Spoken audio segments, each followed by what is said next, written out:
Kita beralih ke informasi lain, Saudara. Litbang Kompas mengumumkan hasil survei kinerja 100 hari Gubernur Wakil Gubernur Jawa Tengah Ahmad Lutfi Taj Yassin. Hasil survei Litbang Kompas pada 1 hingga 5 Juli 2025 menunjukkan lebih dari separuh responden, yaitu 58% puas terhadap kinerja Pemprov Jateng. Dari agenda prioritas Pemprov Jateng, program yang menyentuh kesehatan mendapat apresiasi tertinggi. Kepuasan publik Jateng terhadap program ini mencapai 83,6%. Di sisi lain, masalah lapangan kerja dan infrastruktur fisik menjadi sorotan dan banyak dikeluhkan warga Jateng. Sebanyak 42,5% responden menyatakan kualitas jalan di Jateng buruk.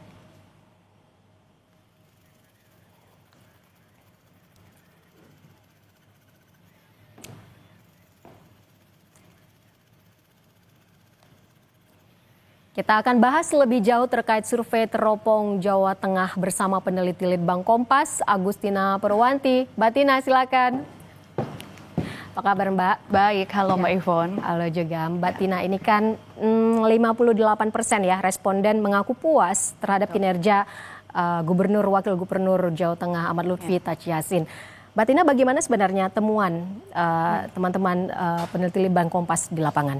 Ya, Mbak Ivon dan pemirsa, ini memang temuan terbaru ya, karena tadi Mbak Ivon sudah sampaikan 1 sampai 5 Juli. Dan ini angka yang bisa dibilang masih di tengah-tengah gitu ya, tidak terlalu tinggi tetapi juga tidak terlalu rendah. Dan sebenarnya kalau misalnya kita bedah Mbak Ivon, angka kepuasan ini adalah seperti akumulasi dari beberapa program yang memang sudah direncanakan oleh Pemprov Jateng, yaitu di bawah komando Pak Ahmad Lutfi dan juga Pak Taj Yassin begitu ya. Karena dalam periode pertama ini mereka menyusun 11 program prioritas yang sudah disusun terutama untuk mengejar visi misi yang memang sudah dicanangkan oleh Pemprov Jateng saat ini begitu. Kalau kita lihat kan program yang mendapatkan apresiasi tertinggi adalah di bidang kesehatan ya. Kalau kita lihat datanya ini Mbak Tina 83,6%. Sebelumnya kita tahu juga bahwa Menteri Kesehatan pernah mengatakan bahwa program cek kesehatan gratis ini menjadi yang tertinggi di Jawa Tengah. Apakah ini memang sejalan dengan temuan saat di lapangan? Betul, ini menarik Mbak Ivon karena dari berbagai survei kesehatan itu selalu berhasil mendapatkan apresiasi yang tinggi. Tadi juga disampaikan 83,6% kesehatan, dan benar sekali ketika Menteri Kesehatan sudah menyampaikan di Jawa Tengah cek kesehatan gratis itu paling tinggi. Dan benar ternyata Pemprov Jawa Tengah sendiri pun sudah menyusun namanya spelling atau dokter spesialis keliling yang memang ditujukan untuk desa-desa miskin di Jawa Tengah. Sasarannya adalah 70 ribu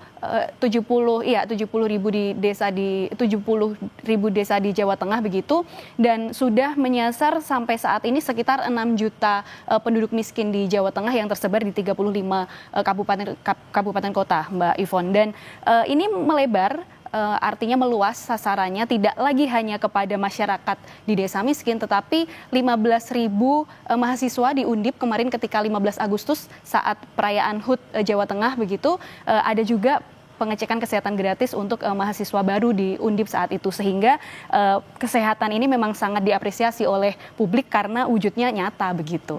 Karena tinggi sekali nih, ya, betul, 83,6% ya. Tertinggi di Jawa Tengah. Kalau 11 program tadi. Di antara 11 program tadi ini yang tertinggi begitu ya. Kalau program lainnya, Mbak Tina? Ada, menarik karena tadi ada 11 tapi memang kesehatan yang tertinggi.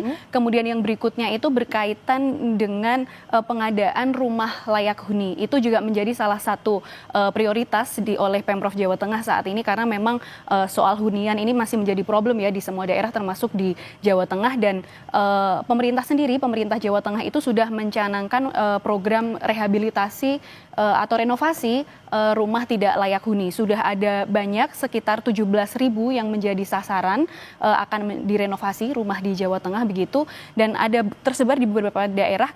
Kemarin di bulan sekitar Mei atau Juni begitu, Pak Gubernur sendiri Pak Ahmad Lutfi itu sudah meresmikan rehabilitasi atau renovasi rumah layak huni di Boyolali dan juga beberapa daerah lainnya. Ini menjadi penting karena tadi seperti saya sebutkan, rumah ini sangat penting ya Mbak. Ini kan menjadi salah satu bagian dari bagaimana masyarakat itu bisa mendapatkan kehidupan yang layak, salah satunya dari rumah. Kemudian selain rumah yang layak huni yang memang menjadi cita-cita Pemprov Jateng saat ini, Pemprov Jateng juga dinilai cukup berhasil dalam hal penanganan bencana begitu.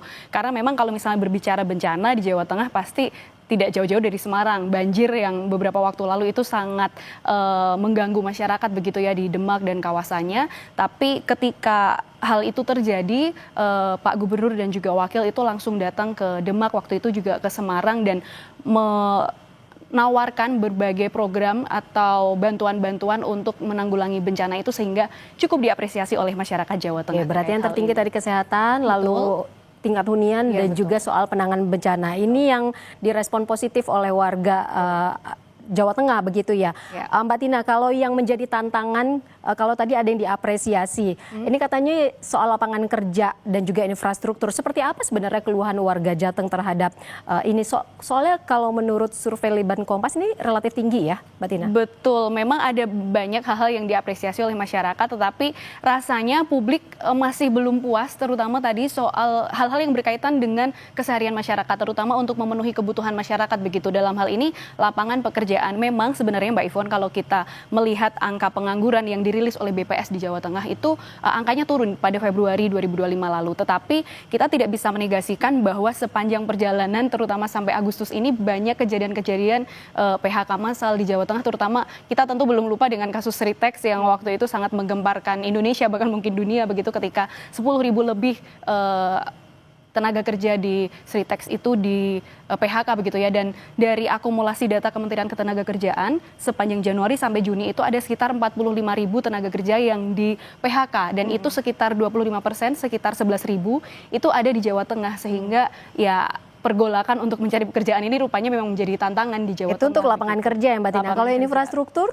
Nah, infrastruktur ini juga menjadi hal yang tampaknya menjadi kegelisahan oleh masyarakat Jawa Tengah karena banyak yang mengeluhkan jalan rusak. Ini sebenarnya kalau dilihat dari data statistik begitu, memang tercatat jalan provinsi di Jawa Tengah itu yang tergolong baik permukaan jalannya itu hanya 66%. Ini kan angka yang ya tadi tidak terlalu tinggi juga begitu, dan sebagian sekitar 12% itu masih dalam kondisi yang rusak. Ini yang dikeluhkan warga. Mungkin kalau Mbak Ivon dan juga pemirsa Kompas TV ingat di Batang itu ada protes warga dengan menanam pohon sengon di jalan karena jalanannya rusak. Itu kan wujud-wujud sebagai protes dari masyarakat. Kemudian di Cilacap juga ada bentuk protes yang sama dengan menanam pohon pisang di jalan. Ini bentuk keresahan warga bahwa infrastruktur di Jawa Tengah ini belum sepenuhnya baik. 11 program ya Pemprov Jateng, 3 teratas itu bahkan di kesehatan, perumahan dan juga